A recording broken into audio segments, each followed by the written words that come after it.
There is a silence more powerful than any command. For centuries, the Church did not merely reject cremation, it feared it. This fear was neither a concern for hygiene nor a simple objection to the practice. It was a threat directed at something invisible that could never be fully named. So, what lay behind this ban, which lasted nearly 2,000 years? And why was burning the body considered a violation against the soul itself? When we ask why destruction by fire provokes such resistance, we encounter a truth that goes deeper than resurrection theology. It is not just about doctrine or church power. It is directly about lost knowledge. Knowledge about the delicate and fragile relationship between the soul and the body that continues even after death. Rudolf Steiner lifted this veil and offered an insight that cast the Church's ban in an entirely new light. In the coming minutes, we will trace the origins of this mystery. We will see that the body is not a shell that can be discarded at will, but an active element in the soul's journey. And we will see that the Church's fear of cremation is not a superstition, but a sense of a spiritual necessity it can no longer explain. The physical body is not merely ordinary matter that has fulfilled its function. According to Steiner, every cell, every organ, bears the traces of humanity's billion-year evolutionary journey. The body is not the product of a single life. It is the accumulated result of countless incarnations. It is a work of art molded, shaped, and refined throughout the cosmos. Steiner says that the physical body is the oldest layer of human existence, the first structure to crystallize from cosmic forces. The body we see today as temporary and doomed to decay is actually a deep archive of karma. The blood flowing through the veins was the carrier of the self, the essence. The bones that form the skeleton are not dead matter, but the ultimate expression of what this individual has achieved through incarnation. The skeleton records what the soul has experienced, endured, and overcome. When death comes, the body does not simply remain behind. It remains connected to what is now loosening. And this loosening takes time. It requires a natural rhythm for the material to slowly separate from its fine veils. The Church feared rapid destruction because it sensed that something sacred was being interrupted. What should decay over years turns to ash in hours. And this acceleration is not neutral. It interferes with a process that extends beyond the physical. The person who burns the body does not just burn tissue. They destroy a bridge that the spirit still needs. Think of nature as a teacher. When a tree dies, its trunk mixes into the soil over years. Fungi work on its bark. Insects make it their home. Microorganisms break down its fibers. This process takes years, sometimes decades. And during this time, the dead tree gives life to countless other beings. It becomes the seedbed for new growth. It is a giving, a gradual return to the cycle. The human soul also follows a similar path after death. It leaves the body behind, but not all at once. It is an organic dissolution corresponding to the rhythm of life. Because death is not a mechanical interruption, but a transition of being from one state to another. While the physical body lies motionless, the force that sustained it for years, the etheric body, slowly dissolves. This layer, which Steiner called the life body, is the source of growth, healing, and vital organization. And in the first days after death, it is still tightly bound to the physical body, because the process of separation is not yet complete. During this time, something decisive happens. The soul looks back. It relives its entire life, but not as a chronological memory. It is a vast panorama unfolding in reverse order. This review is not an external judgment. It is a silent inner reunion with everything. The soul sees its actions, its words, its omissions. But this time, not from its own perspective, but through the eyes of the people it affected. This moment of absolute clarity is the true purgatory. Not flames from outside, but the fire of truth that pierces everything. And this process requires the etheric body, still attached to the corpse, as a mirror, a memory, an anchor. If the corpse is cremated before these days pass, this connection is abruptly severed. The soul finds nothing to hold on to, because the material foundation on which the ethereal forces still rely suddenly disappears. The soul cannot fully experience the review process. What happens here is not physical torture. It is the fragmentation of the soul, the loss of coherence. The Church banned cremation without explaining this connection, but preserved the ancient initiation knowledge.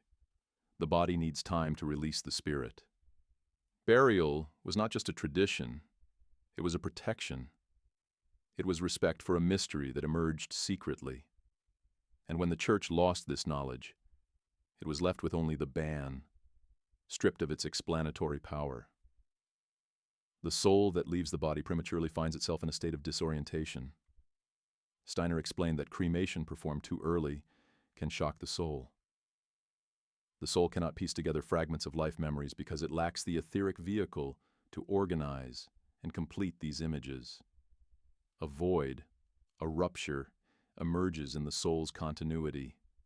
The soul feels a sense of loss, as if something it cannot name has been stolen.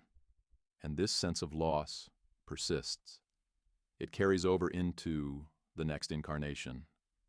Children who are born with an inexplicable fear, who do not feel comfortable in their own bodies, who feel an undefined longing for something lost within themselves, may be carrying the effects of an unconsciously interrupted dissolution. This is not a punishment. It is not divine vengeance. It is the natural consequence of an unfinished process. Even if the consciousness cannot grasp it, the soul carries the memory of this violence. This is why the Church feared cremation, not with moral rigidity, but with a cold knowledge that something sacred was being violated. It could not explain this scientifically, but it guarded a threshold that should not be taken lightly. In the ancient mystery traditions Steiner researched, death was accepted as a sacred threshold. Priests and initiates accompanied the dying with rituals perfectly adapted to the stages of transition. They knew the first 3 days were crucial. During this period, specific texts were read and specific thoughts were formed to guide the soul. This practice was not folklore. It was based on direct knowledge of post-death states. As this knowledge was lost over the centuries, only the external forms remained. The Church preserved the form, but lost the content. However, Steiner's teaching is not one that absolutely condemns cremation. He acknowledged situations where cremation might be necessary, even appropriate. In cases of epidemics, extreme climatic conditions, or when the soul itself, with mature spiritual awareness, chooses this path. What matters is not the method, but the consciousness with which it is carried out. If the soul is ready, if those left behind accompany it with noble thoughts, if the timing is chosen respectfully, then even cremation can be an honorable transition. The real problem is thoughtlessness. Viewing cremation solely as a matter of practicality, cost, or a hygienic solution. When the body is burned without the living understanding what they are doing, without the deceased making a conscious choice, a spiritual event is reduced to a technical act. And that is the real danger. Not the fire itself, but the indifference with which the fire is lit. In the 20th century, the Church gave up its resistance. But this was not spiritual maturity. It was surrender to materialism. The Church had lost its mystical justification and could no longer resist cultural pressure. Thus, cremation was permitted, not because its meaning was accepted, but because it was forgotten. We live in an age where we can make choices. But freedom does not mean arbitrariness. It means responsibility. The decision about how to treat the body after death is not insignificant. It concerns the dignity of the spirit that lived in that body. It concerns the karma that is still developing. And it concerns the love we owe to the deceased. According to the anthroposophical view, the corpse is not sacred in a religious sense, but it is valuable as proof of evolutionary success. Every body is the result of cosmic labor. Treating it with respect means honoring the spirit that created it. Burying the body in the ground or entrusting it to fire is a matter of inner attitude. Steiner taught that every metamorphosis requires time. A caterpillar does not transform into a butterfly through violence. It passes through stages that cannot be skipped. Death is the same. Natural decay is a slow process of letting go. As the body loses its shape layer by layer, the spirit relaxes and rises. Cremation is a rapid transformation. When the time comes, when the soul is ready, it can be consciously chosen, but it should never be done carelessly. Because in any case, death is not an end, but a transition. And every transition requires respect. The Church's fear was the fear of the unknown.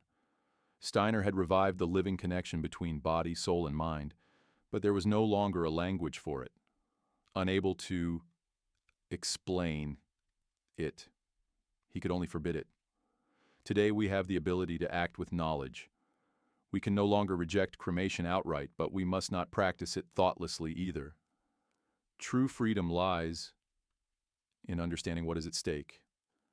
When we take a person to the grave or to be cremated, our responsibility is not before the law, but before the soul that continues its journey.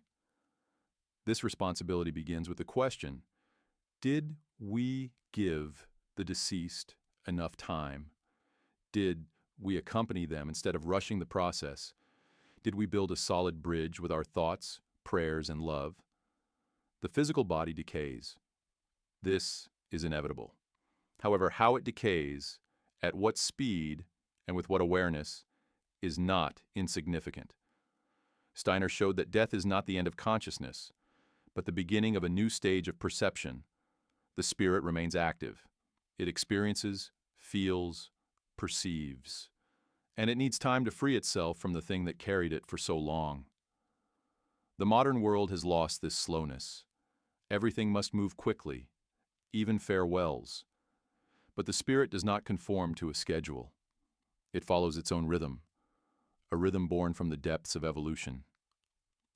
Respecting this rhythm is not looking back. It is wisdom.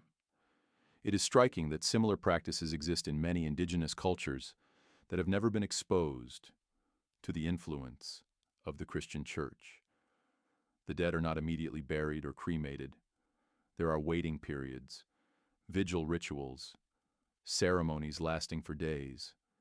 These peoples had no knowledge of the etheric body in the anthroposophical sense, but they were acting instinctively correct. They sensed that the soul needed time, that saying goodbye could not happen instantly. This universal intuition confirms the truth that Steiner later defined systematically. And so the question returns, why was the Church afraid of cremation? Because it sensed that an invisible order was being disrupted.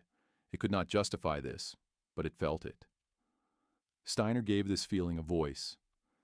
He showed that the corpse is not just dead matter, but part of a living transition.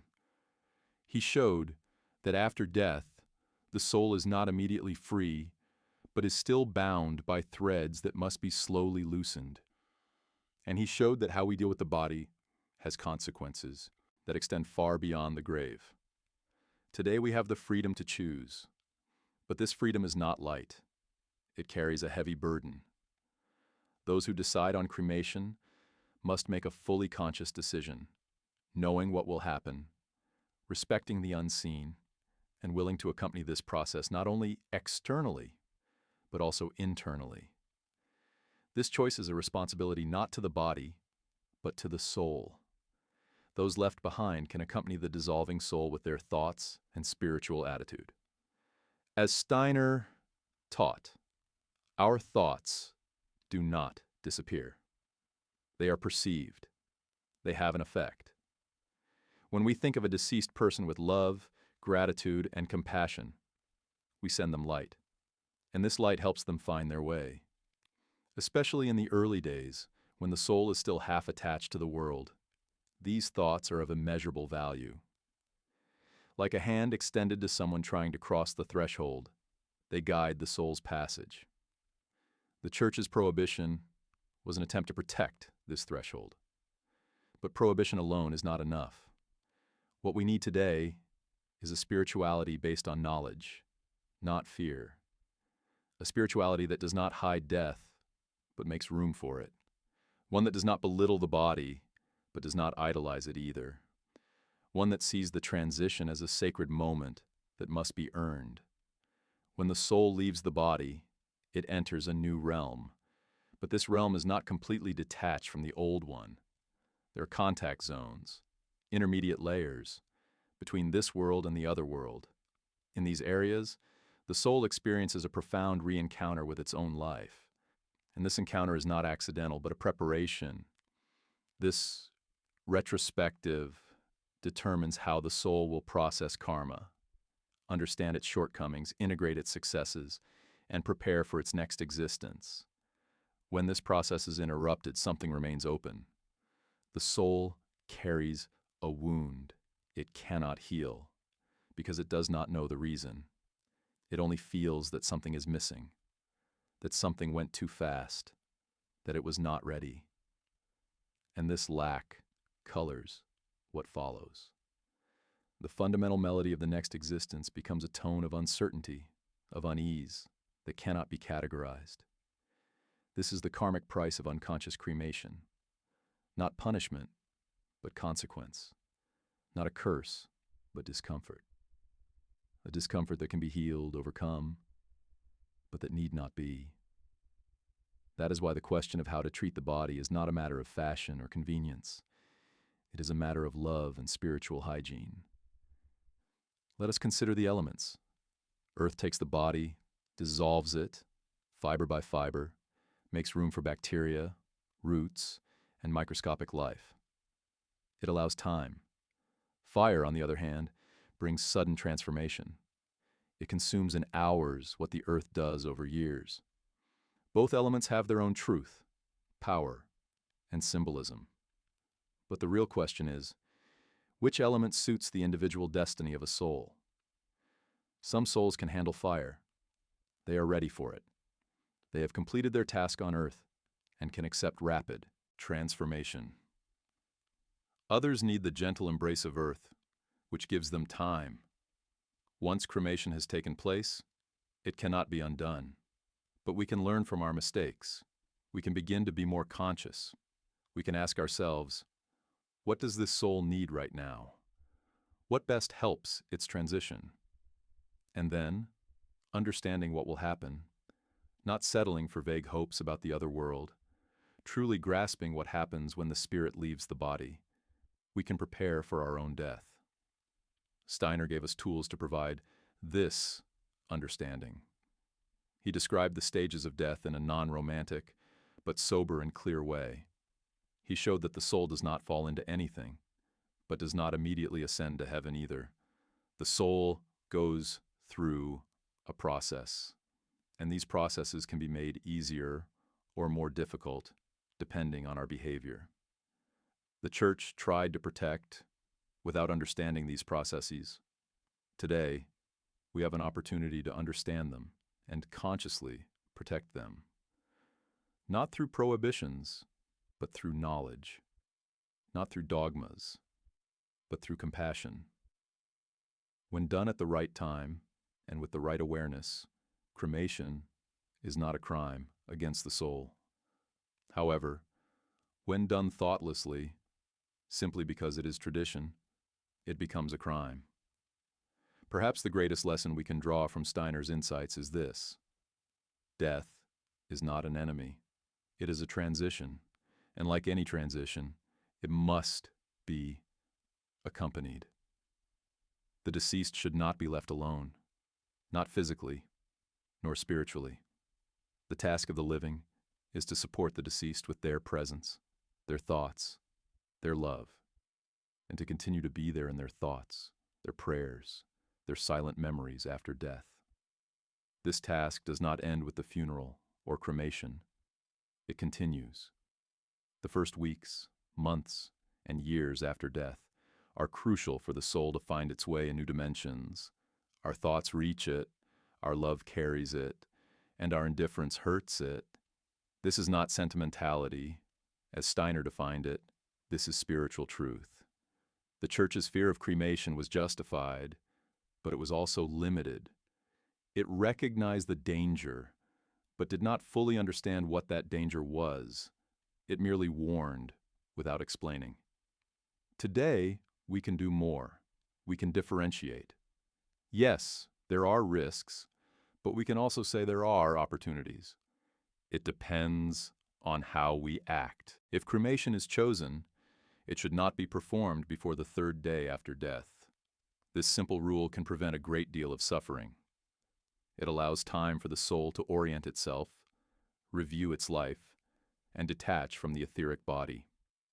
After this period, the connection to the physical body has already weakened sufficiently, and cremation does not cause shock. This is not a strict rule, but a guideline derived from Steiner's research. And when cremation takes place, it should not be treated as a technical procedure. It should be accompanied by thoughts, respect, and inner participation. Those who loved the deceased can consciously be with them at that time, with their hearts, their imagination, their attention. This makes a difference. It is not visible, but it works. The soul feels that it is not forgotten, and this gives it strength for the journey ahead. Thus, a conscious practice emerges from a potential problem, from prohibition, free choice, from fear, understanding.